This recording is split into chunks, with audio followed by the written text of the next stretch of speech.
Je m'appelle Sylvain Pourchet et je suis médecin et j'ai une spécialité un peu particulière puisque cette spécialité, c'est les soins palliatifs. C'est une partie un peu nouvelle de la médecine qui se développe depuis une trentaine d'années et qui s'occupe des patients qui ont des maladies graves, des maladies qu'on ne va pas pouvoir guérir. Et donc des patients qui vont mourir avec leur maladie. Et il s'agit de les accompagner tout au long de leur vie, qui peut être plus ou moins longue, bien sûr, avec cette maladie, comme le cancer, comme des maladies neurologiques. Il s'agit de les accompagner pour bien sûr soulager leurs symptômes, comme la douleur, comme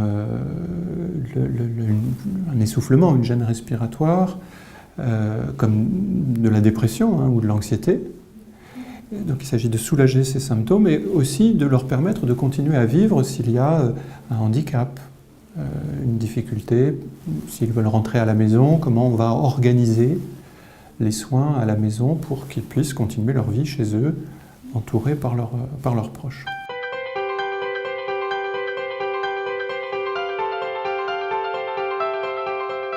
Un peu plus de 20 ans que je travaille dans ce monde des soins palliatifs, que j'ai dirigé un service de soins palliatifs pendant 10 ans à l'hôpital Paul Brousse, c'est à Villejuif, en région parisienne.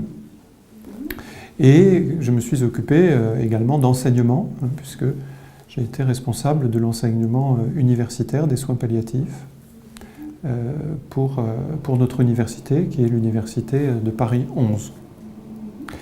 Et bien sûr, dans les soins palliatifs, nous utilisons les médicaments pour soulager les patients et nous utilisons des techniques non médicamenteuses.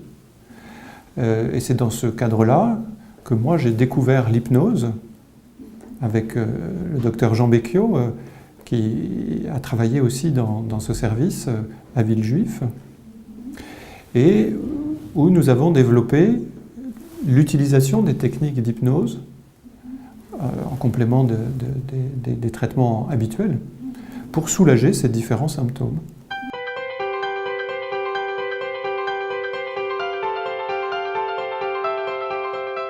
Et donc avec Jean, nous avons complété ce premier enseignement par un enseignement d'hypnose il y a quelques années et maintenant de TAC, toujours à l'université Paris 11.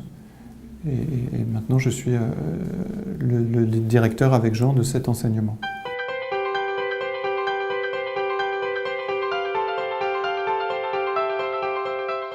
L'intérêt d'utiliser les techniques d'activation de conscience chez les patients atteints de cancer, je dirais qu'il est à plusieurs niveaux. Le premier niveau, le plus attendu, c'est le soulagement des symptômes. Très souvent, dans le cancer, le premier symptôme dont se plaignent les patients, c'est la douleur. Et on sait que sur la douleur aiguë, l'hypnose et les TAC sont très efficaces.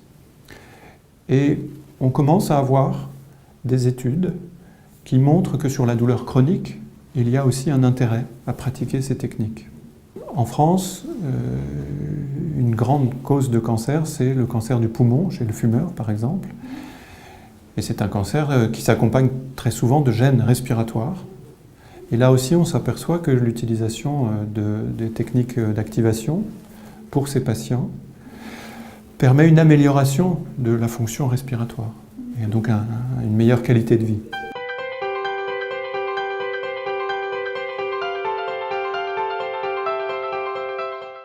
Avec ces symptômes physiques, dans la maladie grave, il y a aussi les symptômes psychologiques.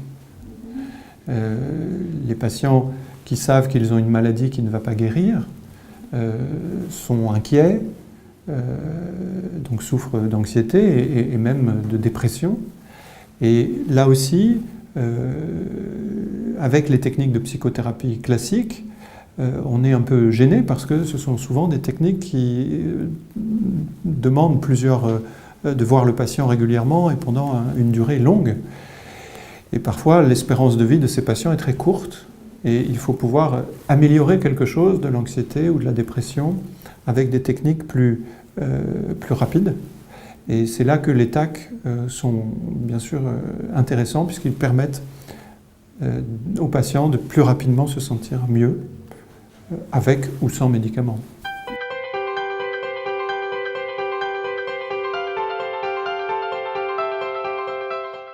Et puis on s'aperçoit, quand un patient est malade, va mourir d'une maladie comme le cancer, toute sa famille est concernée aussi.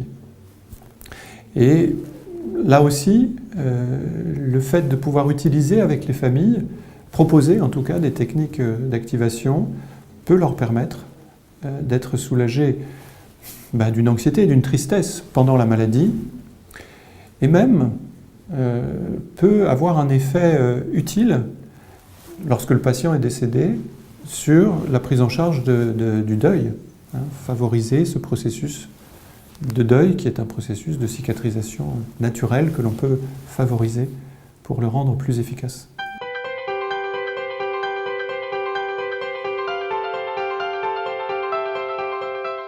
Et puis, troisième j'allais dire, intérêt d'utiliser ces techniques. On a vu l'intérêt pour le patient, pour les familles. Le troisième intérêt, il est pour les professionnels de santé eux-mêmes, parce que s'occuper de malades atteints de cancer, c'est pas très simple pour les professionnels.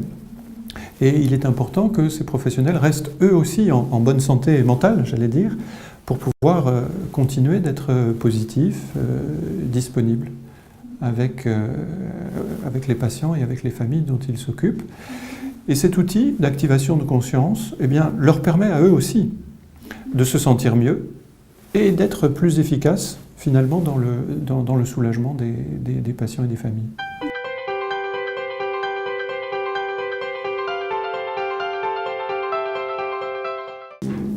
Mon premier contact, j'allais dire, ma première réaction, c'est d'abord la surprise, la bonne surprise, parce que je trouve chez les étudiants avec lesquels on a travaillé là, au cours de ce séminaire, une expérience dans l'utilisation des techniques d'hypnose et même de TAC, car certains sont déjà formés.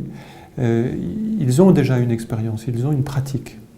Et donc c'est un échange entre professionnels qui sont compétents, chacun dans leur domaine.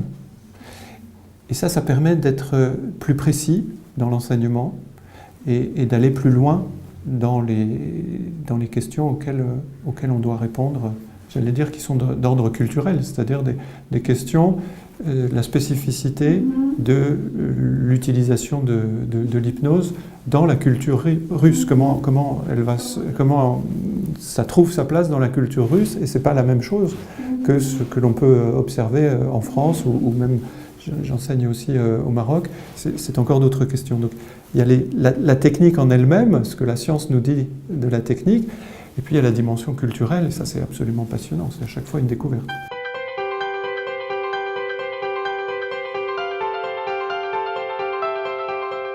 Je pense que, pour moi, les grands axes de collaboration, ça va dans cette direction-là que je viens de dire, c'est-à-dire comment, de nos expériences respectives, on peut d'abord mieux se connaître. C'est le cas dans ces séminaires, c'est aussi tout l'intérêt de ces séminaires, de mieux se connaître, et surtout comment on peut mettre en commun des connaissances, voir là où elles peuvent fonctionner ensemble, voir là où il y a des différences qu'il faut respecter, et puis quels seraient des projets de recherche que l'on pourrait imaginer ensemble. Et on a tout à l'heure parlé par exemple de l'importance du langage.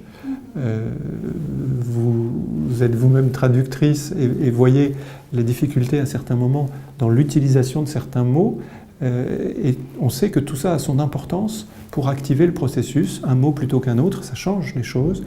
Il y a là, par exemple, des projets de recherche assez considérables.